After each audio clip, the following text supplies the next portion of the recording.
Okay. So we're starting out with what's his, let's see, Saucy. Is it Saucy Saucy? Brewers. Yep. Okay. That will work. All right. Let's go 3, 2, and 1. Well, hello, everyone. Welcome back to another episode of Persuasion by the Pint. I'm Jonathan Taylor, along with Sean McCool. Sean. Today, we are doing another flight. We're going to get into some topics related to, first of all, getting meetings with anyone. We're going to talk about a book that we've actually got the author. He's not coming on with us today, but he's going to come. He's going to be joining us here in the next couple of weeks because he's got a different book that he's about to come out with. But our this is Stu Heineck, How to Get a Meeting with Anyone. One of my all-time favorite books as it relates to selling, at least getting the meeting, right? Yeah. Because that's like That's the hard part. that's the hardest part is like getting the meeting, especially in this day and age where people are just so busy and everything. So many companies are virtual. So if you're fishing for a big whale out there, and this goes for people like that are in consulting, copywriting, they're looking for a big client. If you're in sales, like I am, high end manufacturing, if you're looking for that big whale, you're like Moby Dick going after the big whale. And these are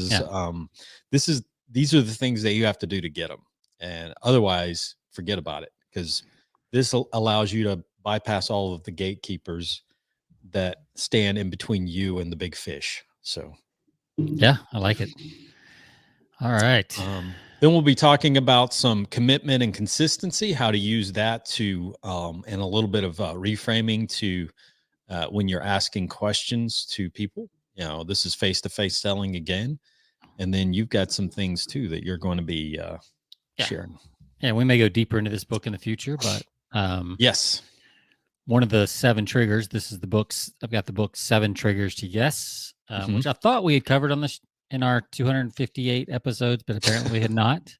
We have not. So we'll go into one of the triggers since you're going to be talking about consistency.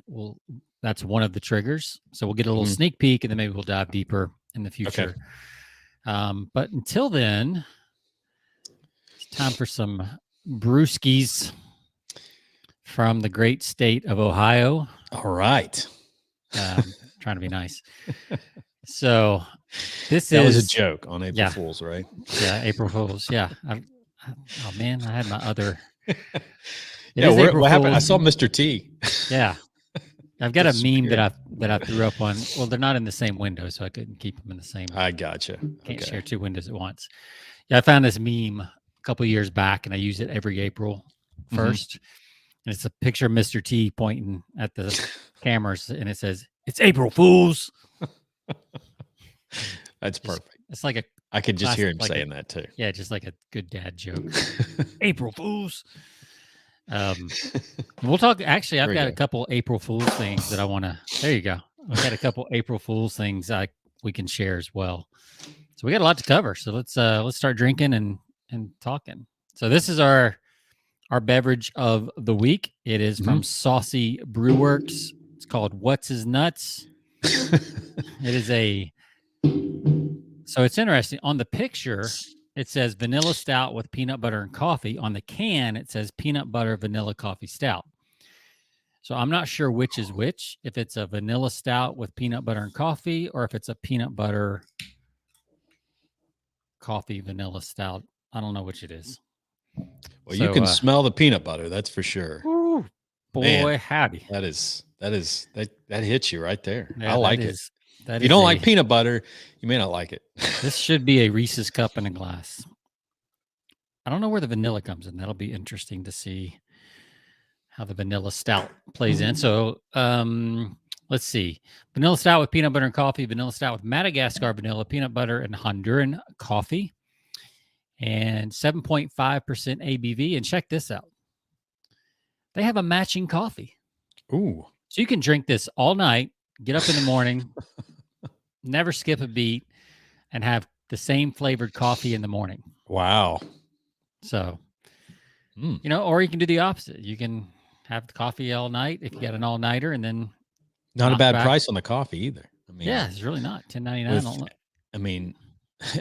because I go to the grocery store and sometimes I'll buy my own coffee and I'll look and Yeah. the price Yeah, of so- coffee today, that's a And they've pretty good price. They've actually got several. They got a house roast and then the Yep. what's his nuts, but that's about it. Kind of some cool coffee cups, the camp style coffee cups. So yeah, pretty interested. They have a matching beer. That's starting to be a thing because Yep. Invader Coffee that I get here, they just did another coffee combo with the brew place that's right next door, Infamous Brewing. So Why with their not? If you Irish. got something that works, Yeah, why not slap that brand on other things too? absolutely. People enjoy it. So, all right, let me grab a piece of paper here so I can Yep, write I down got mine. Write down my score. All right. Let's I got to fold my card in half because I don't want to use one index card per week. It's like if I fold it in half, I get 4 scores out of it. That's how frugal I am. That's a Dave Ramsey trick right anything. Yeah, there. All right, you ready? Yep. Cheers. Cheers.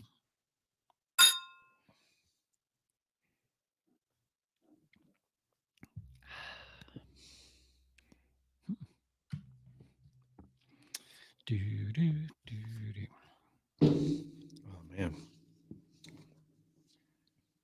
it's a little different than what I expected.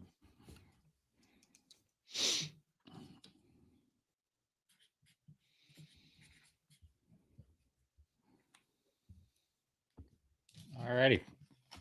I'm not really getting the vanilla. I'll say that. The Madagascar vanilla. All Definitely getting the peanut butter. Mhm. Definitely getting the coffee, the stout. I just don't get the vanilla. So that's just me. Got your score. Yep. Got your ratings. 1 out of 5, for those that are new to the show, we give a rating 1 out of 5 pints, 5 being the best, reserved for only the top quality beers and brews. That's right. So, all right, ready? 3, 2, 1. I've got, big difference this week. 4.25 to 3.1. So what did you not like about what's his nuts? I don't know. It hit me a little bit different, and the aftertaste for me. And I gotta admit, I did outside of because I brought some. Told you before the show, I brought some jerky. I didn't get much lunch today, so I was starving. I was in a meeting earlier before the show, got off, and I went over to the just a little Stop and Stab, and got some jerky, and then also some cashews. Yeah. So maybe it's the cashew. Maybe it's the aftertaste of some cashews in with this, but I don't know. Didn't cleanse the palate. Yeah, I thought I had enough time, but maybe not. I don't know. It's Or maybe just not your thing. It's what I would expect a peanut butter stout to taste like. So to me, it's love right the on smell. I mean, yeah, the I think it's notes right on. are awesome. Yeah, I think it's right on point for what the can says, which is, sometimes that's like half our rating is like, are you true to what the can says? Because otherwise, it's a huge letdown if it's not. Yeah. So, all right. I mean, it's not bad. It's just I think I was expecting something different. This tastes very much like Sweet Baby Jesus, which is also a peanut butter stout. It's one of my first peanut butter stouts was Sweet Baby Jesus, which you can't get around here. It's mostly up in the Northeast Maryland area. So I don't think I've had that one, but I remember you having it on here. Yeah, did I have it? Must have been early. Maybe I thought you reviewed it on here, but might have when we took a trip up. Actually, I think I did bring it back to the office maybe after a trip. So anyway, all right, well, let's jump in. I'll tell you what, in the spirit of so you can chew on a couple pieces of jerky. In the spirit of April Fool's Day as we're recording this. So I wake up this morning, look at the old email, and I get an email about this new technology that reveals how to double your productivity overnight while you sleep. And I was like, while you sleep? Wow. While you sleep. I was like, well, that's pretty cool. I click on the link in the video in the email, and this is where it takes you. Learn to make money while you're sleeping. Our new technology lets you read in your sleep. Yes, it really does. There's the My Secret Invention. So this is from Russell Brunson and the folks over at ClickFunnels. And if you notice in his hands, those are kind of fluffy looking books. Mm-hmm. If you Yeah. watch the video, these are pillows with recordings of the book and technology in the pillows, so you can listen to Russell's voice as you sleep and learn everything you need to learn about marketing and persuasion overnight. 100% brain damage free. This was my favorite. It's got a new frequency assisted kinetic energy that makes these pillows work. Wow. Also known as FAKE. That's until the dog gets a hold of it and rips it to shreds. Learn in your sleep. No longer need to waste time sleeping your nights away. With our pillows, you can be twice as productive as anywhere else, making the world smarter, one sleep at a time. Unlike any other pillow you've ever slept on. And the video is pretty hilarious too. But anyway, you've seen the results. Now the $1 million question is, are you next? Yes, reserve my pillows now. So if you are gullible enough to put your name in the... Is this an April? This has got to be April Fool's. This is an April Fool's. This was the key thing that gave it away right here. The frequency assisted kinetic energy. The acronym would be FAKE. Fake. So I remember when I worked at Stansberry, the first year I worked at Stansberry, Porter did this, and he did a stock pick. And he went into this elaborate description of this new technology that they could fly a plane at like 5,000 feet, and it could scan the Earth's surface. It could look below the ground to find gold deposits. Like he went through this whole thing, and he gave it an acronym like suburban. I can't remember what it was, but anyway, the ticker symbol was CUKR, sucker.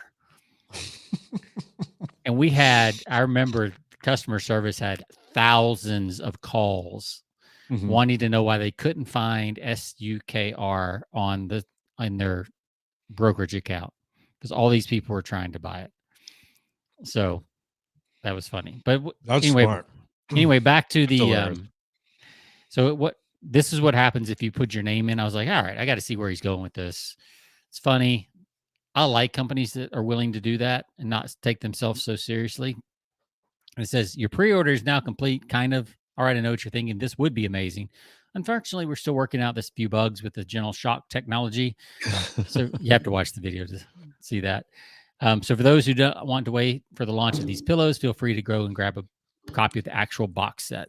So it's just a pitch for the books that he already has out. So also actually really, really, really clever that they're not wasting, hey, this is a joke. They're not wasting any space there to, right. They're going to say, well, and they know they're not everybody, maybe somebody on the list has one or two of those books, but they may not have the whole set. Yeah. And this is the trilogy box set, which I actually want. It's kind of cool set. Yeah, because I think a lot of people on their list are going to be like, okay, I'll play along. Let me see where this goes. And they're going to get to this page. A lot of people won't, but a lot of people will. So anyway, I thought it was kind of fun. Congrats to Russell and his team for being willing to do that and go through the time to make a quality page. Oh, yeah. And a full-blown video. You'll have to watch the video later because I don't. And the pillows. I mean, they made the pillows. Yeah, they had to get the pillows made. So this was... you got to admire the dedication to that kind of April Fool's prank, right? And then it takes a lot of work. Yeah, that's great. I mean, good for him. Yeah, and then let me show one more. Let me stop this share and then share again. You hopefully almost got enough food in you. I'm done. So Ben sent me this one that he got in his email. This is from Echelon, which is a Peloton competitor. Introducing Echelon's newest self-propelling bike, the X 2022. Get ready to work out. The X 2022 moves your legs for you. All you have to do is sit and take a seat, strap in, and let the bike do the work. cycles for you at speeds up to 35 miles per hour, predicts your preferences before you even know yourself, automatically refills your beverage, work out without breaking a sweat. It's like, man, that'll sell. That's awesome. They better be careful. They might get a lot of orders for that. Yeah. I was about to say they may get more than they bargained for. People, putting in the pre-order or whatever. Yeah. All right. Let me just, for those that might be watching on video, here's the meme that we mentioned earlier. It's April Fools. I love that. That's Another, perfect. another 80s reference for those younger viewers. I guess there was a remake of the A-Team, but it's just not the same. Not the same. Yeah. It's spoken like true old guys. We're really dating ourselves when we, I still remember him from the Rocky movie too. Remember he was like, Clubber Lang. Clubber Lang. Yeah. Clubber Lang. Same character. Beat the snot out of Rocky the first time around. Killed Mickey. Yeah. Yeah. Killed the coach. Caused him to have a heart attack. And I mean, that was bad news. Yeah. All right. All right. So let's jump in. All right. So I mentioned earlier how to get a meeting with anyone. Yes. Still one of my favorite books. If you haven't grabbed this book, I completely recommend it. As I mentioned, Stu Heineck, he's going to be joining us here in a couple more weeks on the show. Talking about, he's got actually a new book coming out in June. So he's like, I don't want to talk about that, but I mean, this book's like 4 years old. So he's like, that's a great book, but he's got another book that he's pushing out. I mean, all of them, center on the same theme, which is what he calls contact marketing. Using whatever means necessary to get yourself noticed by people. Right. And you have to do, obviously he talks about, consistency is key. You can't just send out like one thing and one and done.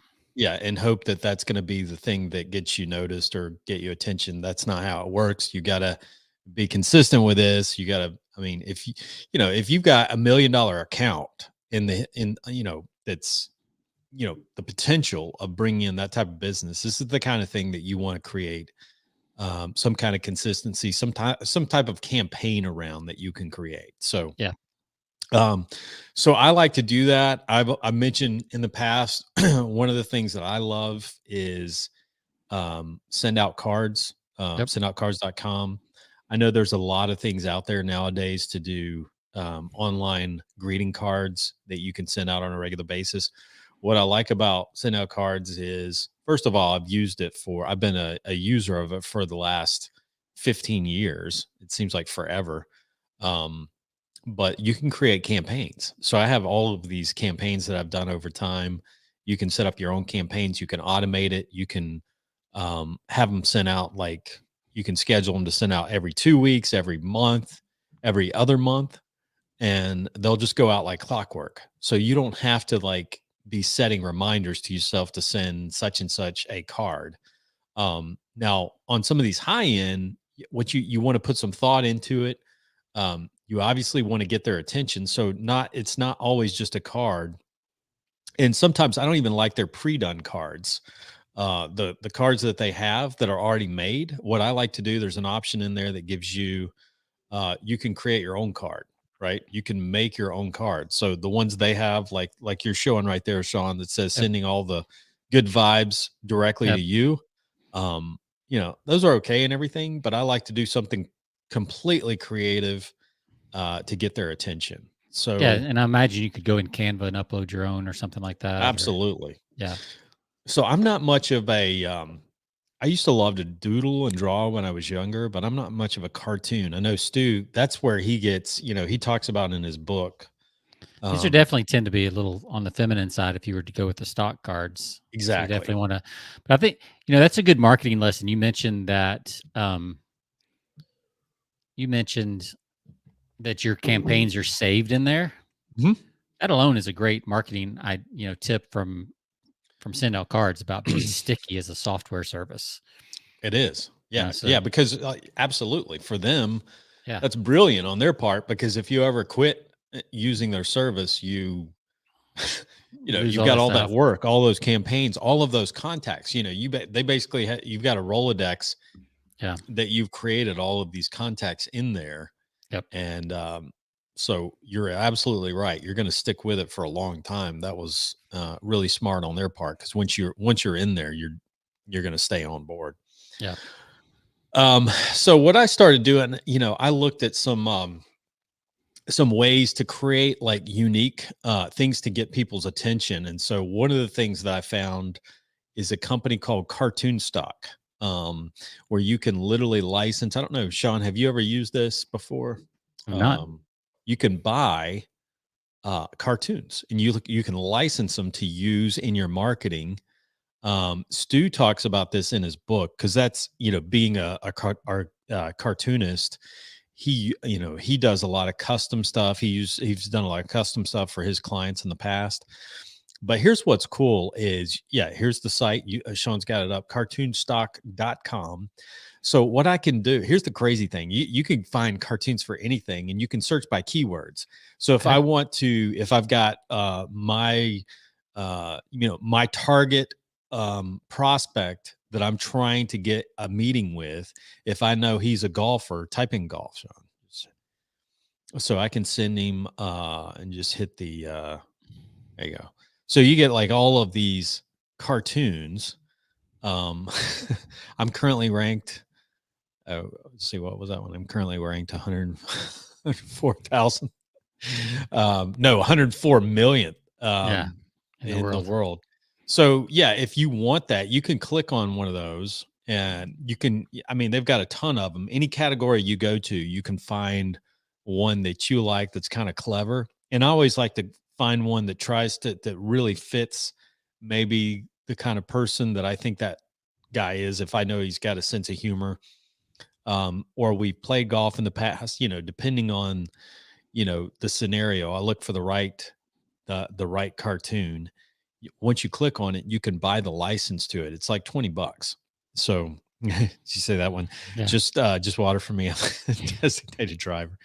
Some of these are kind of corny, but they're funny. And that's the whole point, is to get their attention, right? Well, it also shows, if you do something like this, it really shows you're human. You're going to stand out. You're not going to be just the sales guy. Right. Sending out like, a letter. Oh, this guy's got a sense of humor. He's sending me golf jokes. He's sending me, let's see, what else could you, like, let's do CEO. Yep. Now, if you know you're going to be talking to the CEO, maybe, you've got tons of CEO jokes, I'm sure. Well, I've used inflation for purchasing managers or buyers out there that I've been sending these to lately. So you got some funny ones on inflation. I sent out one. There's one the other day that I sent to a buyer. Oh, look, it's you guys.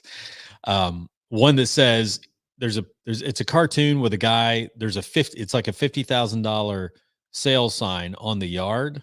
And he goes, that's just for the, it's in front of a house that you think is for sale, but the guy tells his wife that's just the lawn. That's $50,000. So I mean, you can find things for any occasion: fishing, golf, inflation, you name it. I mean, That's just cool. pick out something. You buy it, you can buy the license to it, then you take that, and then that's what I use for send out cards. Then I go over to send out cards, and you can literally take one of these images or these cartoons, and you can upload it onto a card, and then with a message on the inside. The great thing about send out cards is it lets you upload images. I can scan a picture of on the inside of the card. Once they open up my image, I can put a screenshot, like a shot of myself, and then I can add other images inside the card as well, graphics, whatever, logos, everything. But you can add that, kind of make it humorous, get their attention. What I like to do is just send them out with like no sales pitch whatsoever. If it's a first time that I'm trying to reach out to them, just say, with something that simply says, thought you might get a kick out of this. Thought you might find this humorous, or something like that. And I'll hope you have a great week, something like that, to get their attention initially, and then follow them up with, follow up with a phone call within a week or so. So these, I mean, and I've had so many people, I'm working on a client now that's a $500,000 that I used a card that one of his replies, even before I followed up with his phone call, said, "I got your card." Really appreciate that. That was hilarious. And so it really got me, it got me basically in the door for evaluation to meet him, to meet their team Yep. when I had no contacts whatsoever. I found this Yeah. guy, and he happened to be the right person to talk to, that was able to pass me on and get me in front of the right people, the decision makers. So That's really cool. and here's a tip. If you don't know decision makers and it's hard to find, outside of LinkedIn, sometimes you can find those people on LinkedIn, and sometimes it's a little difficult.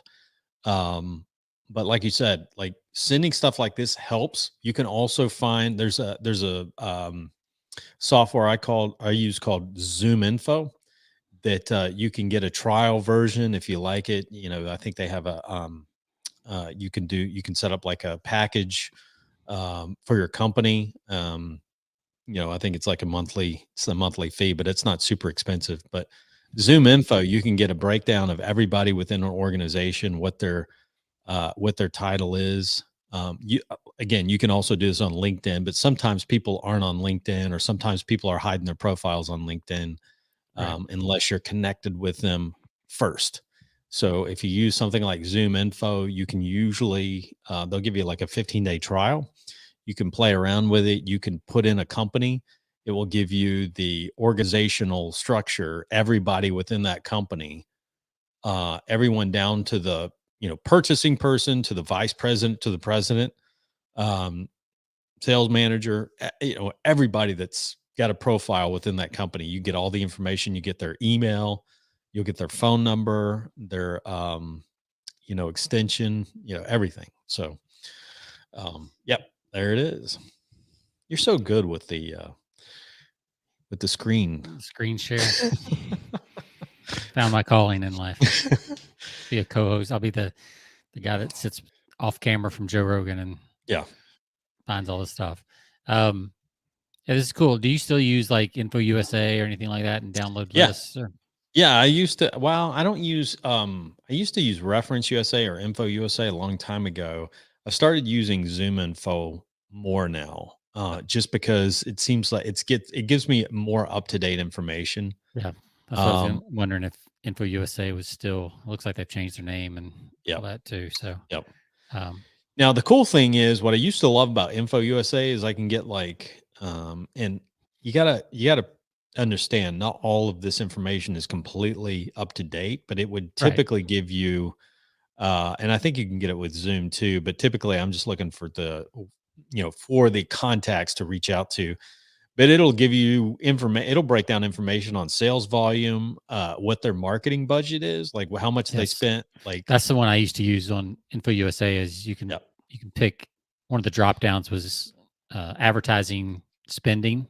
hmm Because if somebody as a copywriter, when I was looking for clients, I'd be like, okay, if somebody's spending $250,000 a year on advertising, they can easily justify a retainer for a yeah, copywriter right, of $3, 4, $5,000 or more, maybe hmm more for a one-off project, things like that. If they're only spending $50,000 a year on advertising, they're probably not putting a lot of money into the copy itself. nope, Um, no, so that was always a yeah, good metric for me to find higher quality leads is advertising spend, marketing spend, hmm and then of course you could do. Um, I think is that the UCC the um, no that's you can actually search by the SIC codes. Oh yeah, for industry, Yeah, so you absolutely. can really narrow down to the exact industry that you're looking for. hmm If you want to Yep. be a niche writer, you could if you want to be a copywriter for beer, you could go Right. into these list companies and just look for the SSIC codes of Yep. breweries and see, just Oh yeah, I pull used to that mailing list. love Info USA, Reference USA Yeah. for that alone, because Right. you can Google search whatever the SIC code is for Yep. for your industry, and then Yep. just plug that in, and and then you can do it by location. It'll give you every company within that industry, in that geographic location. So Yep. For There you go. instance, a brewery SIC code Mhm. is 2082. So you take that and it'll, I bet one of these is probably one of these ads. Nobody has ads on those, but so if you No. went back to that and you searched by codes, which I don't know how to go through it since they've changed everything, but yeah, you'd be able to find those businesses pretty quickly. Yep. So Yep. yeah, very Now, cool. Now here's another really cool way to get a meeting with anyone. So that's one way of being direct, direct mailing, contact marketing. And now I'm going to give you another way that's worked really well for me. And that's really finding, in my situation, it's finding an industry that you want to really dominate in. So if you're a marketing, if you're a consultant, if you're a copywriter, and there's a specific industry you want to get into, um, I mean, every industry has a trade association. Yes. They have a trade journal. Usually it's probably a quarterly trade journal. They have a trade association. You just Google it. You can find it. Sometimes there's more than one trade association in the industry. You go to that site and you can learn so much about it. And one thing that you'll find is when you start looking through, because sometimes they'll have a lot of their trade journals that are in digital format, so you can go through those and you can see some of the advertisers in those trade journals. You can see how big of the ads.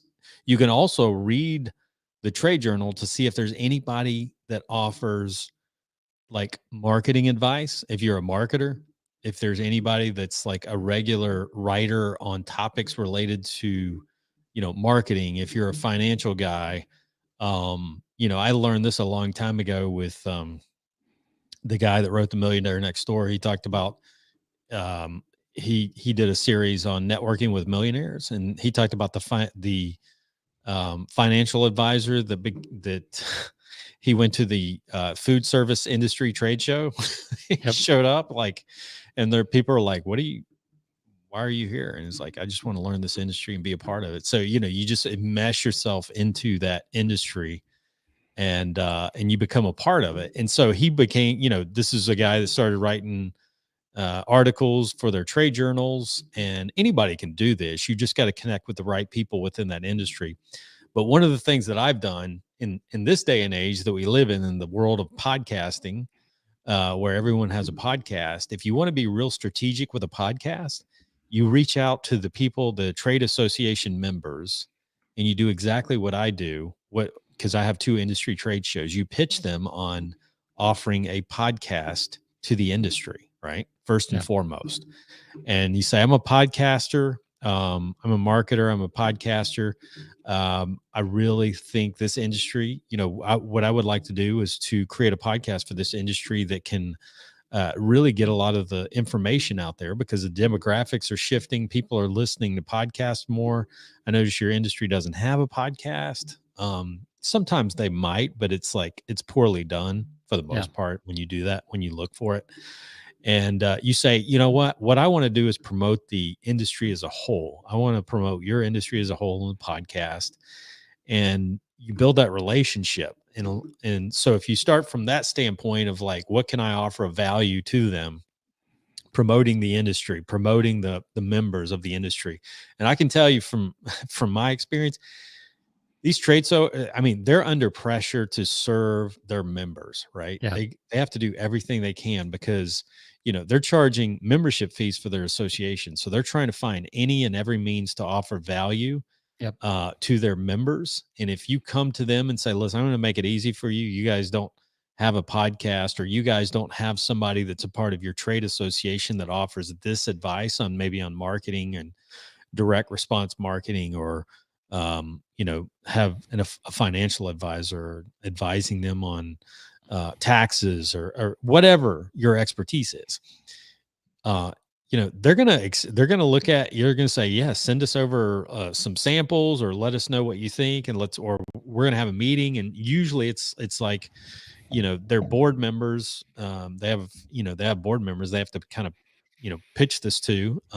But if it's not one of these huge associations, it's pretty easy to get it approved, because they're, like I said, they're just trying to do anything and everything to offer incredible value to their members. And so, yeah.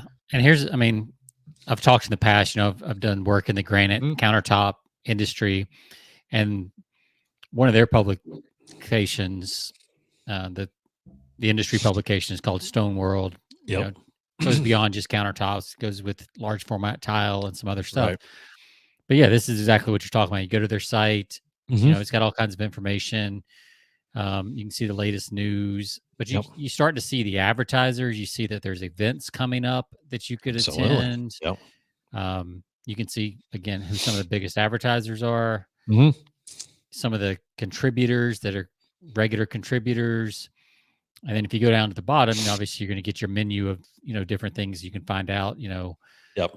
And, to your point, like, there's nothing mentioned on here about, listen to our podcast. So this is one of those niches. It's probably just, ripe for a podcast. So even if they have one, they're not doing a very good job, talking about it. There's no podcast, it's lame. Most of them are lame. If you go to them, it's like every now and then they'll have maybe a quarterly podcast or something like that, and it's lame, and it's just, and it offers no real value. All they're doing is it's almost incestuous, where they're just talking to their own people about their own. It's not like you're bringing anything outside. The whole point is of a podcast for an industry, I feel like, is what I bring in my podcast, my industry podcast. I try to bring stuff outside of the industries. Like, here's some things that you can learn. Here's some marketing things. Here's some things that you might not have thought of to grow your business, instead of listening to the same,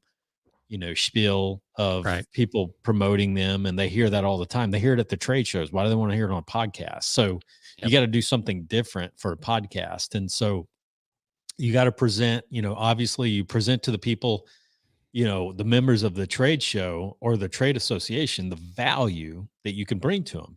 Your members probably need marketing help. Guess what? I've got a marketing show directly for this association. We can bring value. And what I do is, obviously I bring experts, I'll bring guests on my show.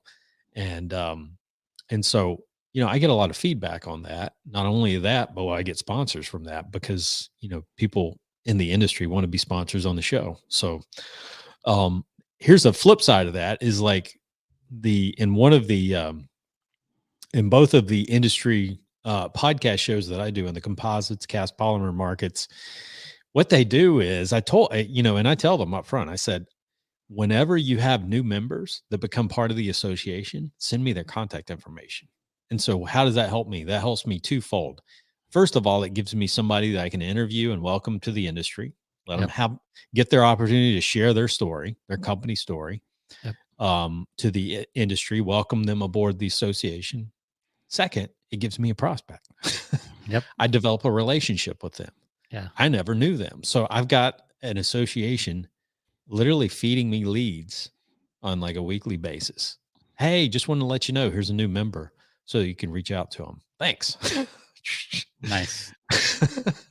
Thank you for that. I'm going to reach out to them. And first of all, obviously I'm going to reach out to them, say, hey, I'm the publisher at Composites Weekly or Cast Polymer Radio. I just want to welcome you to the industry. See if you'd be interested in joining me, coming on our show as a guest. I'd like to talk to you about your business. This is your opportunity to get some publicity. I want to promote you, and, I give them a little feedback on, or some information on the numbers that we have on our listenership. 95% of the time they're like, oh yeah, thanks. That'd be great. So I do that. You give first, you offer value first, and then you follow up with them after. It's like, oh, by the way, let me tell you about what I do. I don't just do podcasting for this industry. Right. Here's how I might be able to help you. And so we get in a conversation, and one thing leads to another, and that's, I've gotten so many clients just from that alone. But you develop the relationship first, you give upfront first, and then you get value on the back end. So very cool. It's very smart. And with all the All people right. here that are in sales and marketing and copy and all that, you probably have some niche in your past Mhm. that you know enough about that you could definitely start a podcast. And then, Jonathan, like you said, there's not an industry out there that doesn't need sales and marketing stuff. Oh man, they need So it if you've so much. shifted from, selling whatever product to now Mhm. just being more of a sales and marketing guy, maybe you're doing your own stuff, whatever, Yep. you can go back to that industry with the knowledge you have, construction, whatever it might Absolutely. be, Yeah. start up a podcast and probably do pretty well, either Mhm. with sponsorships or just selling those people new ideas, but bring in Absolutely. everything you've learned about sales and marketing, Right. persuasion into it. I think that's Yeah. makes a great angle for the niche, because you could actually, name your podcast something, Mhm. construction marketing or whatever, just Yeah. Absolutely. Yep. which would be probably a different podcast than what most construction podcasts are out there. Yeah, and they're begging for information like this. Like, Yeah. okay, and that's a whole, you talk about tailored information, people can listen to a marketing podcast, but if you're in the, um, you know, if you're in the, like, and it's it's crazy. I find industries like the previous owners of the house that we live in now, we still get their mail. Like a year later, I'm Yeah. still getting their mail. Yeah. And apparently this guy was a part of I'll have to bring, because I saved some of his trade magazines that he gets. Apparently he was in the soft wood and timber industry. Hmm. So I mean, you think, "Oh, there's a niche, Yeah. and so, I mean, this is a thick magazine too, Yeah. about Yeah. everybody's talking about wood products and, you know, wood machine, machines for cutting wood and wood, machines for grinding wood. And Yeah. it's like, Yeah. there's a niche. It just never ends. I mean, and you can just go look at, we were talking about the SIC codes earlier. You can just Yeah. Google a list of SIC codes Hmm. to jog your memory on maybe some niches Oh you've yeah. forgotten about, or just something that looks, because there are thousands of Hmm. those codes that Oh really man. get narrowed There are. down. I And used to have a 3-set encyclopedia that I bought. This Was was, it- I mean, this was was it like, Thomas Registry. I think, yeah, it was. It Yeah. was. I bought it off eBay. I spent like $300 for this set. Yeah, we used to And have one of the places I worked right out of the military. So, really, we had computers, but they weren't like connected Mhm. to anything other than they were more like inventory management and that kind of stuff. So to contact people, we had the Thomas Registry Yep. that we flipped, big green books that we opened and flipped through Oh and yeah. did Yeah. our prospecting. So the old fashioned way. So This is, yeah, they were like thick too. They were like Oh, 3 yeah. sets about this thick, and I'm Yeah. holding up the size. My fingers are like the size of one of those old Britannica encyclopedias. And so Yeah, you're using circular definitions for these youngsters. They're like, how does it cycling? I don't know what that is either. yeah, These things were like 4 to 6 inches thick. yeah, I was about to say a Sears and Roebuck catalog, but they wouldn't know what that is either. Yeah, so just, it's thick, okay? It's super thick, and like- I used to It's dig like as through. thick as a beer can. How about that? There you Like go. literally. Oh, and there was so much information. You could Yeah. find, like, so you would open this thing up, you could search it by in alphabetical order. You could find every industry that's imaginable throughout the US. And then the data that it would give you, these were updated, I guess every year. It was crazy, because Yeah. they were so thick, but it would give you, maybe it was every 2 years. I don't know if it was every year, but they would give you all of the information, like the phone number for the trade association. Yep. The contact information, addresses, everything. I mean, it's just like you could reach out to them. Nowadays, obviously, you have, Google, because all of Yeah. these places have websites, so it's so much easier. So they're worthless now. So Yeah. my wife cleaned out my office a few weeks ago, or a couple of years ago. She went through my office, and that was a casualty on the let's throw out this stuff list. Could Like, have made some furniture or something out of them. I know they make a great doorstop, or Yeah. Had enough of them, you can make like a giant chair out of them or something. Exactly. Wouldn't take too many. So No, not at all. But yeah, it's simple as finding, find your niche. There's value in if you offer information. Again, I think what I was about to say earlier is that if I'm looking at, but if I look at a book or a podcast on marketing as opposed to a podcast on marketing for, the construction industry or whatever industry that I'm in, dentistry, orthodontics or whatever, marketing for that. I mean, I'm going to gravitate to the one that's specific to my industry, right? Because I feel like they have, it's more tailored to my industry. And that's where you don't have to be the expert. You just have to connect with the people in the industry, ask them questions. And that's where you as a marketer come in and invite people on, Sean, like what we talked about, like, inviting members of that industry on and say, what are you doing in your marketing? So here's something you might think of. Make that a podcast episode. So absolutely. All right. What So else? you got something? I see Yeah, something in the window there. So I was trying to find a picture sweet. Look of at the that sets thing. of Thomas registries. I don't see there's no scale, so you can't really see how big they are, but you can tell they're pretty big. They're pretty fat. But it looks like when I did the original search, looks like they're still around. Oh man, yeah. They're just all digital now, of course. Everything's you're not going to see now them. you can just You might see them at a lot. They might have a physical version they send out to libraries, but that's it. Right. Something like that. So they are still around. Mm-hmm.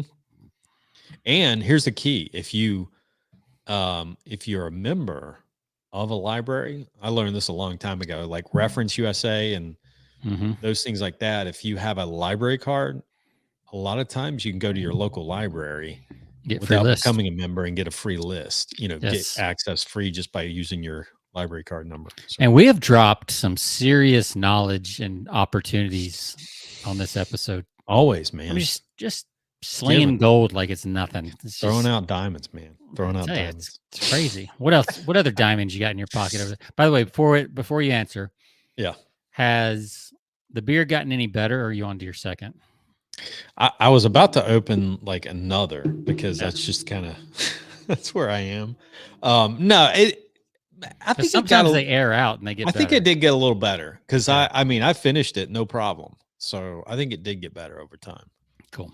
All right. Do you have this one, by the way? Not with me. I do have it, but not up here in the office. I'm going to hold off on it. I don't want to. I've got 2 left from our stack. I don't know how many do you have left? I think I've got 1 left. That one. It's the one I have left. Okay.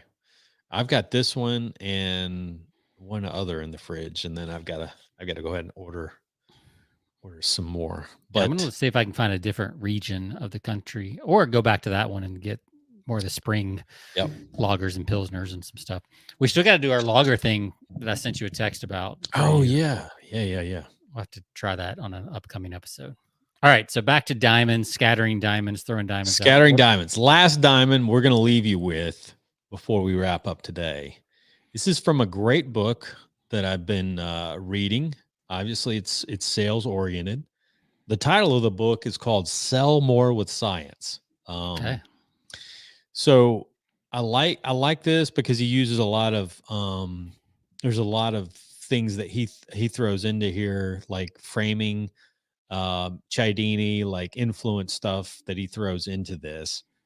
One of them is using commitment and consistency, and that's one of the, for those that have listened to the show or haven't, we've talked about Cialdini several times in the past. The 6 principles of influence, and commitment and consistency is just one of those principles. And here's an example of how it's used.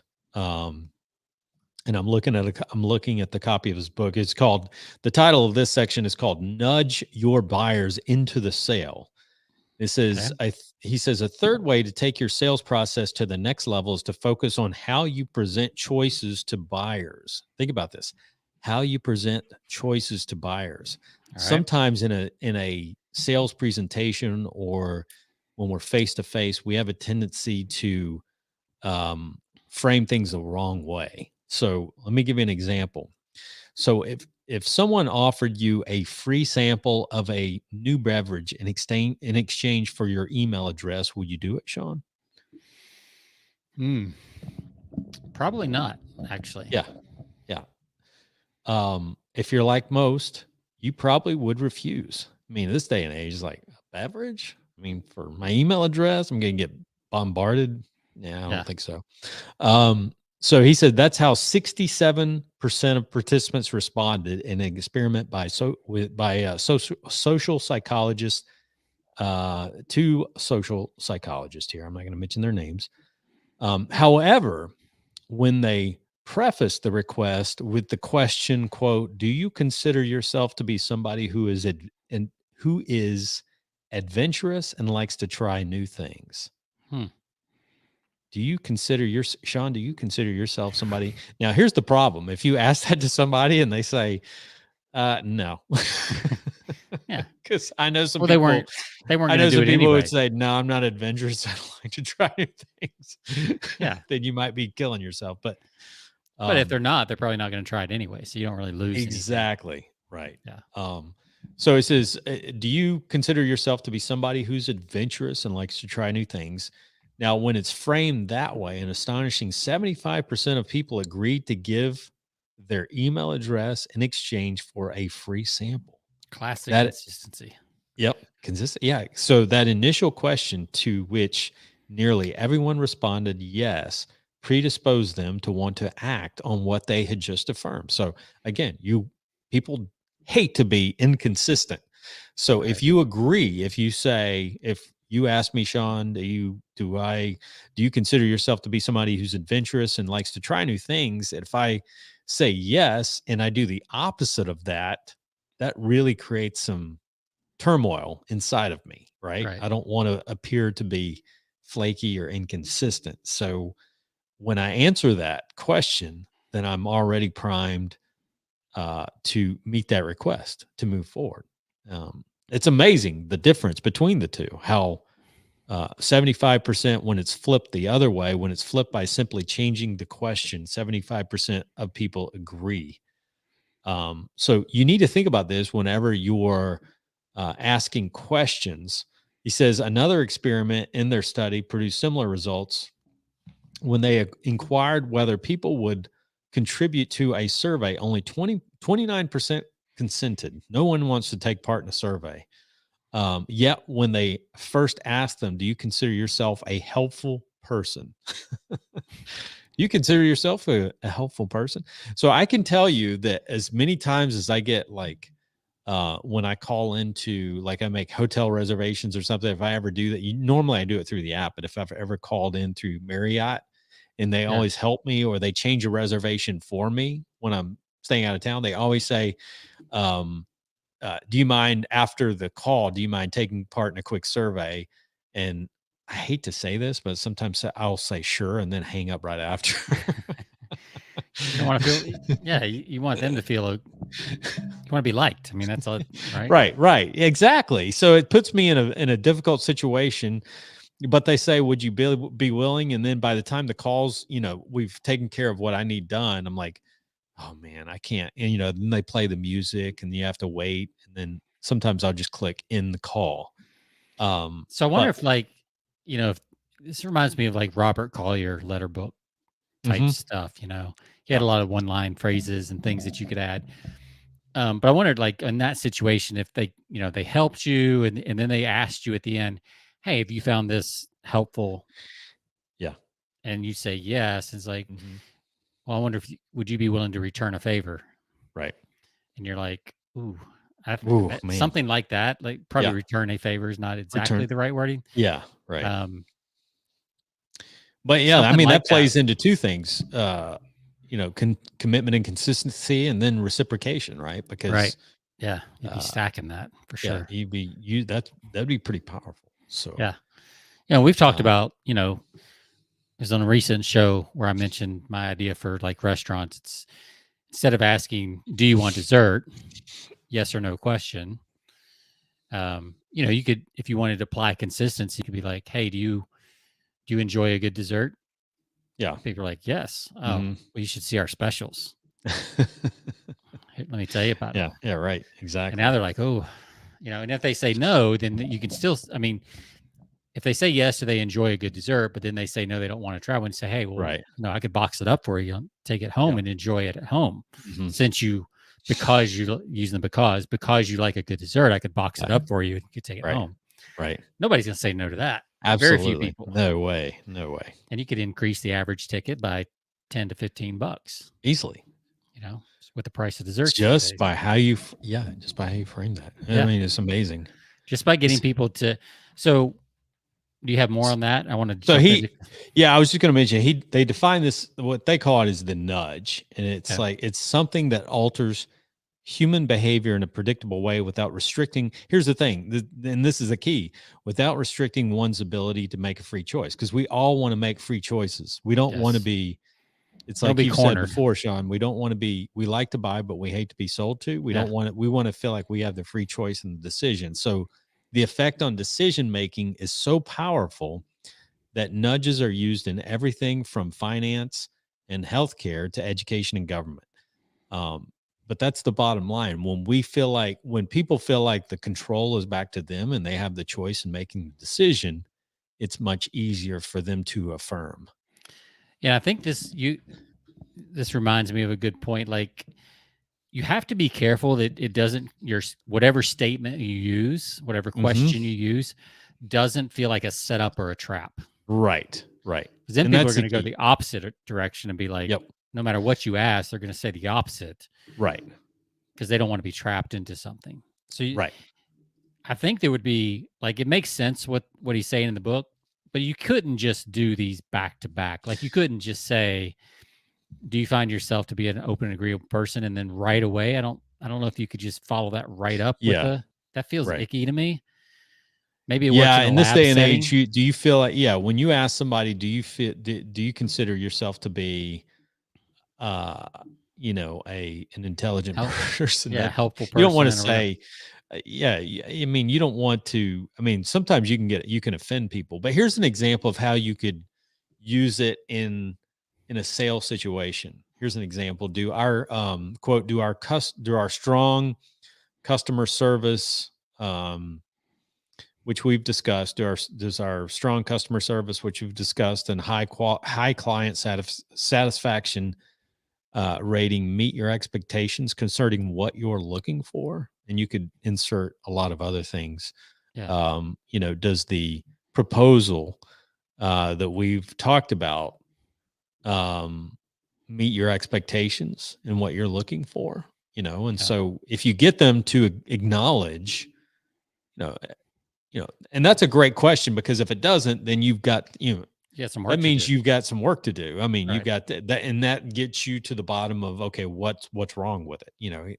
So, an answer either way is not, I mean, just it moves the sale forward. It does. It moves things forward. So you can either fix things, or you can get them to say, everything looks great. And at that point, it's like, well, that being the case, are we the provider that you feel comfortable recommending, to your bosses or to the higher ups? So, or how would you like your company's name to appear on the application? Absolutely. On the invoice. There you go. ABC. When would you like? How do you spell ABC Manufacturing? Is it is it capital A or is it lowercase a? Assume the sale. That's right. So that's what we call talking past the sale, where we, the sale, we feel like in our mind, we talk as if the sale's already done. We're just working out the details. Yeah. So here's some interesting things. So in this book, 7 Triggers to Yes, which we might go into later. The new science behind influencing people's decision. So it does have, one of the 7 triggers is consistency.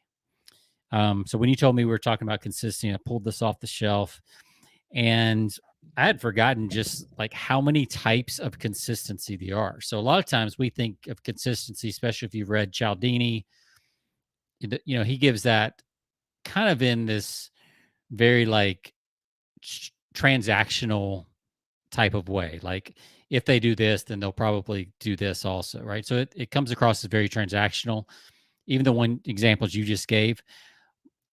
but there's a lot of bigger, more macro types of consistency.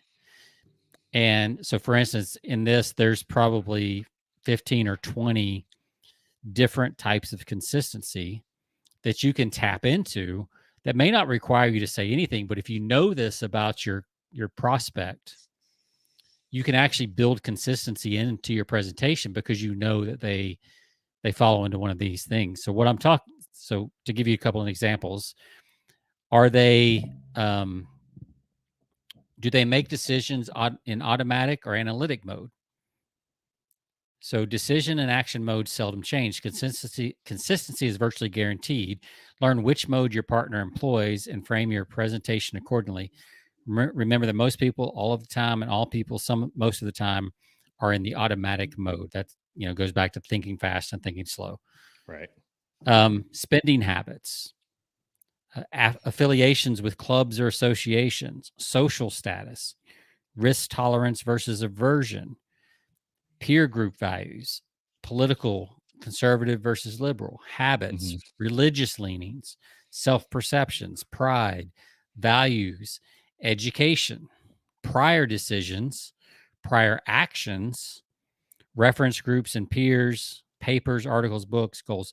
So all these things people can have a certain way they act in all these different areas of their life.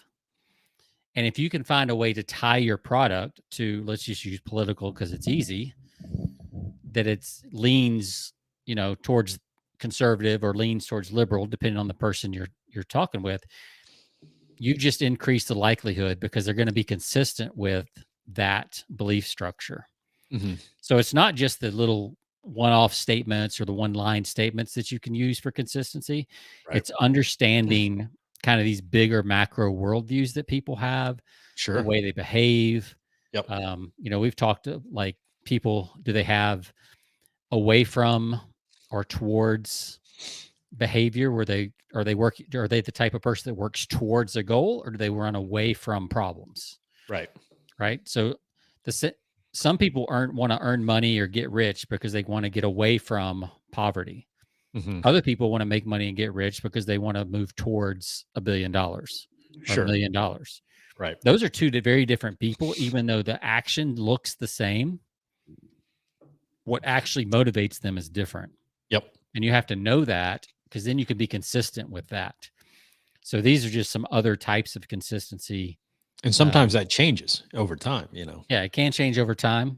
Although most people are pretty set on those types of things, unless they do a lot of self-work and inner work and kind of overcome that.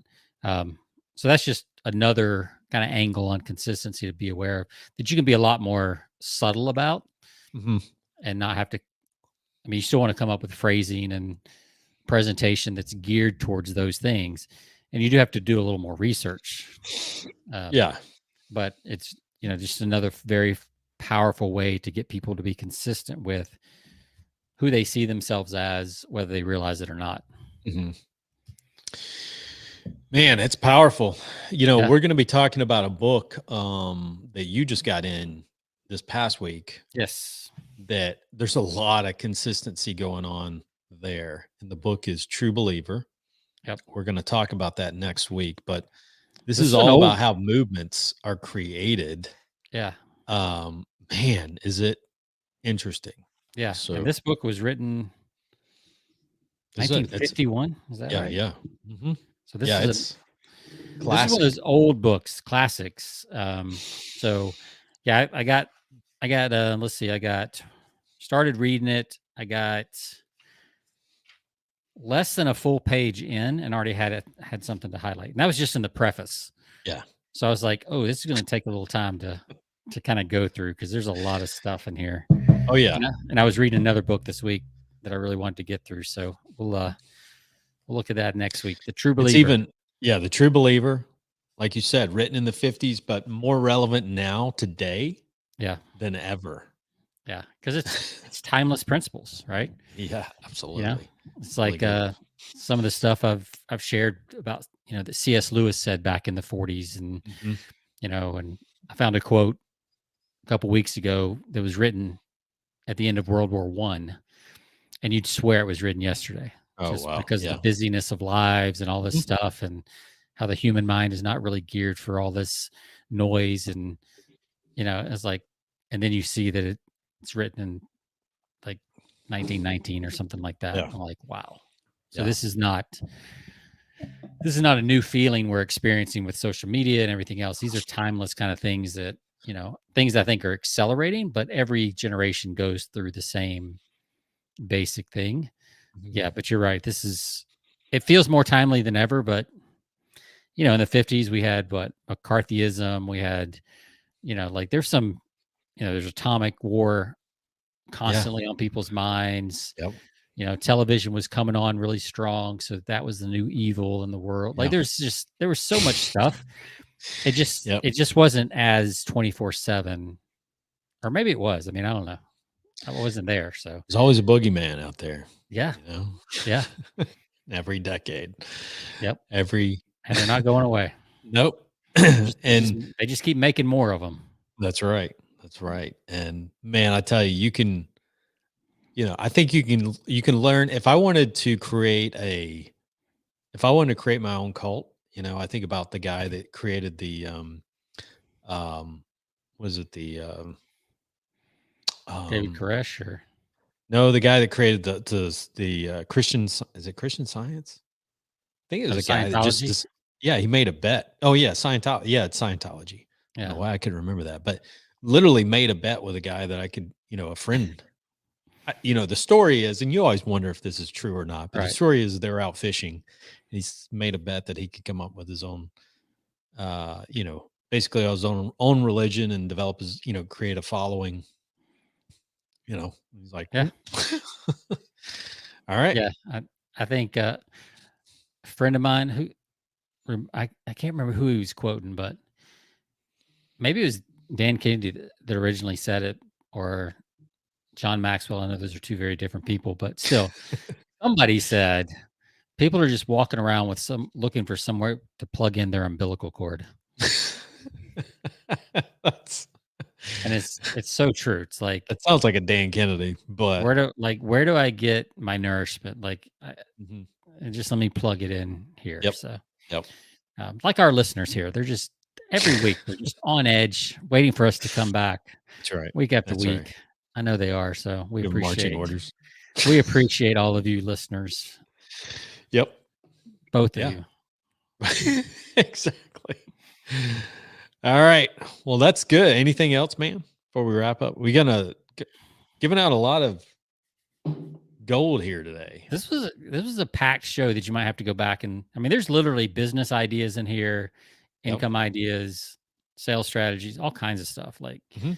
good stuff in this one. Stuff that we've done. I Yeah. mean, it's not like stuff we're just saying, try this. Yeah. No, this is stuff that we're Yeah. doing, that works Yeah. for us, that makes a lot of money. So if you have questions for us, you can reach out to us over at persuasionbythepint@gmail.com. One thing I forget sometimes, Sean, is that we also have a Facebook group Yep. over at Persuasion by the Pint. I never remembered to put that out there, but we have a Facebook group. Just do a quick search over it. If you're on Facebook, anybody that's on Facebook, just search for Persuasion by the Pint. We have a Facebook group. You can reach out to us either there or email, whatever. You can find us over at persuasionbythepint.com. You can find us on all of your podcast platforms, everything. So we'll look forward to another episode next week. Going to tackle this book, probably have a guest on. Yeah. And that's it for me, man. You got anything? No, I'm good.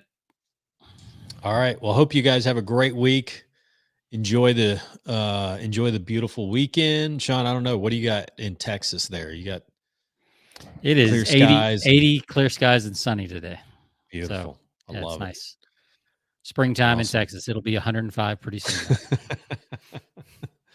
Well, enjoy the weekend. We'll see all of you next week on the show. Take care. Have a great week. See ya.